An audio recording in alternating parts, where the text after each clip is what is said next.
नमस्कार, मैं हूं शैली शर्मा और आप देख रहे हैं जेपी हरियाणा। दोस्तों, 24 सितंबर 1969 को युवा कार्यक्रम एवं खेल मंत्रालय की ओर से शुरू की गई राष्ट्रीय सेवा योजना एनएसएस आज भी जारी है। इन दिनों विभिन्न स्कूलों में एनएसएस से जुड़े बच्चों को श्रमदान व सेवा का महत्व समझाया जा रहा है।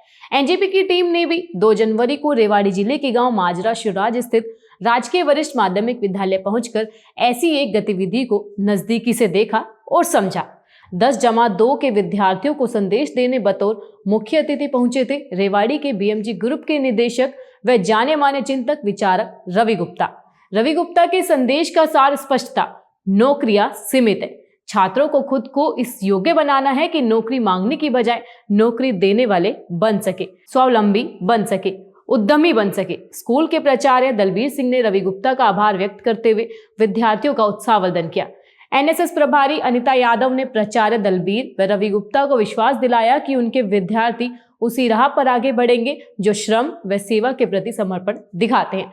आइए अब रवि गुप्ता को सुनते हैं। देखिए, ग्रामीण अंचल में ये स्वामी संतोषानंद जी महाराज की जन्मभूमि और कर्मभूमि, जिसमें आज से 100 साल पहले उन्होंने एक सपना देखा कि यहाँ उस समय जब बेटियों को पढ़ने का मौका नहीं था, तो उन्होंने एक सपना देखा, अपनी संपत्ति का दान किया, अपने श्रम का दान किया और इस विद्या दान के संस्कार के रूप में आज ये एक इतना बड़ा वट वृक्ष के रूप में स्कूल यहाँ मौजूद है, जिसने हजारों बच्चे अभी तक निकाले होंगे जो अलग अलग जगह पे प्रतिष्ठित हुए। तो मैं सबसे पहले अभी हमने माल्यार्पण किया, उस विभूति को प्रणाम करता हूँ, दिल से नमन करता हूँ।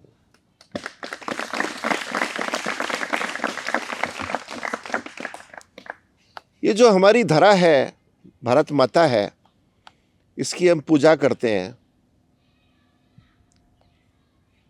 आज इसके आंचल में हम अपने आप को सुरक्षित महसूस करते हैं, गर्वोन्नत महसूस करते हैं। ये जो हमारी सनातन संस्कृति है, हजारों साल पुरानी है, किसी भी सभ्यता के मुकाबले हम बहुत पुरातन हैं और आज उस पुरातन संस्कृति की महत्ता धीरे धीरे ये संसार समझ रहा है और दिनों दिन इसका वट वृक्ष की तरह फैलाव हो रहा है। ये आप और हम सब देख रहे हैं। देखिए, करीब 70-75 साल पहले हमारा देश आज़ाद हुआ। करीब 700-800 साल की हमें गुलामी झेलनी पड़ी। कहीं ना कहीं एक हीनता का भाव मन में था कि हम एक कमोतरी का एहसास कि शायद हम पश्चिमी सभ्यता के मुकाबले कुछ कम हैं। ये जब आपको एक लंबी गुलामी झेलनी पड़े तो ये बात आमतौर पे ऐसा हो जाता है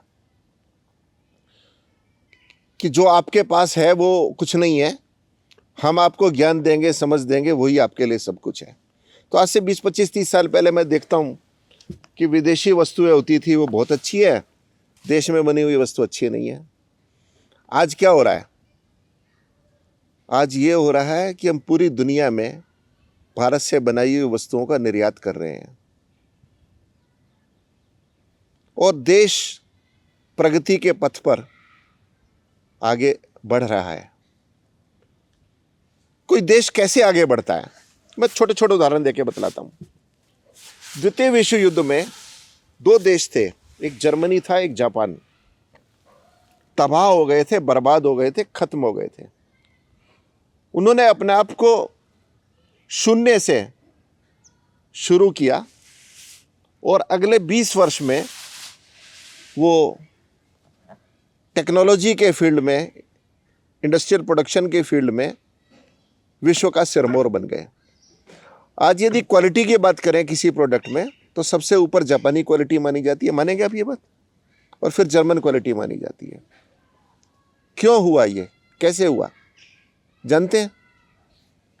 एक जापानी बच्चा जब क्लासरूम में आता है तो सबसे पहले उसको शिक्षा दी जाती है कि वो अपने आसपास सफाई करेगा। आज यदि कोई शिक्षक अपने बच्चों को ये कह दे कि कल से आप क्लासरूम की सफाई करके बैठेंगे, तो दुर्भाग्य की बात है कि ये खबर मीडिया का हिस्सा बन जाएगी कि बच्चों से सफाई कराई जा रही है। तो कुछ विकृतियां समय के साथ हमारे समाज में आ गई है। उन विकृतियों को दूर करने के लिए कहीं ना कहीं सरकार ने एक पहल की, और आपकी ये संस्था नेशनल सर्विस स्कीम, जिसमें बच्चों को श्रम की महत्ता बिल्कुल बचपन से सिखाई जाए, शुरुआत से सिखाई जाए कि श्रम क्या होता है और श्रम की महत्ता क्या है और श्रम का मकसद क्या है, वह बहुत ज़रूरी है। यदि वो भाव जापानी बच्चे को, जर्मन बच्चे को बचपन से ना पड़े तो वो कामयाब ना हो। ये जो बच्चों आपको नींव डाली जा रही है कि श्रम करिए, मेहनत करिए, इसके कितने फायदे हैं? शरीर तन से स्वस्थ है, शरीर मन से स्वस्थ है। जब आप बड़े हो जाते हो तो आप अपने दाल रोटी के फेर में पड़ जाते हो। उस समय आप चाह के भी बहुत सारी चीज़ें नहीं सीख सकते। वो सब चीज़ आप इस स्थिति में आज, जब आपके पास समय है, जब आपके पास ऊर्जा है, उस समय आप ये सीख सकते हैं। तो ये जो 1 घंटा, 2 घंटा, 3 घंटा रोज समाज को देना है, निस्वार्थ भाव से देना है, ये बड़ा एक अच्छा कदम है, वंदनीय कदम है। और मैं बड़ा खुश हूँ। मैं देख रहा हूँ कि बेटियों की संख्या बेटों से ज़्यादा है यहाँ। तो बेटियाँ अपने लिए तालियां बजाइए। तो अब तो मुकाबला हो जाए बराबर का कि कौन ज़्यादा है, कौन आगे हो सकता है, ठीक है नहीं? तो ठीक है, कुल मिला के बात यह है कि आसपास सफाई रखना, एक नागरिक के अधिकार के साथ कर्तव्यों को समझना। जैसे हम ट्रैफिक के नियमों का पालन करें, समाज एक सभ्य और सुरक्षित समाज बने, उसके लिए जो हमारे बच्चे हैं वो शुरू से ही अपनी जिम्मेवारी का एहसास करें। तो ये संस्था जो खास करके अनुशासन सिखाती है, संस्कार सिखाती है, इस तरह की संस्थाओं के साथ आप जुड़े रहें। और मैं ये चाहता हूँ कि आगे इसी तरीके से जैसे जैसे आप बड़े होंगे, बड़े होने के साथ साथ आप अपने विजन को आगे एनहांस करें। एक समस्या और समाज में आज की तारीख में आ रही है कि हर बच्चा पढ़ लिख कर एक अच्छी नौकरी चाहता है। अब अगर हर व्यक्ति नौकरी चाहेगा तो नौकरी देने वाले कहां से आएंगे, सोचिए आप। एक समाज कब फल फूलेगा? जब उसके पास हर तरह की व्यवस्था होगी। 100 में से 50 नौकरी देखें तो संभव नहीं है। एक सरकार देश के 3% नागरिकों को ज़्यादा से ज़्यादा नौकरी दे सकती है। एक प्राइवेट सेक्टर ज़्यादा से ज़्यादा 20-25% लोगों को नौकरी दे सकता है। यदि हर व्यक्ति नौकरी मांगेगा, नौकरी चाहेगा, तो समाज में अव्यवस्था फैल जाएगी।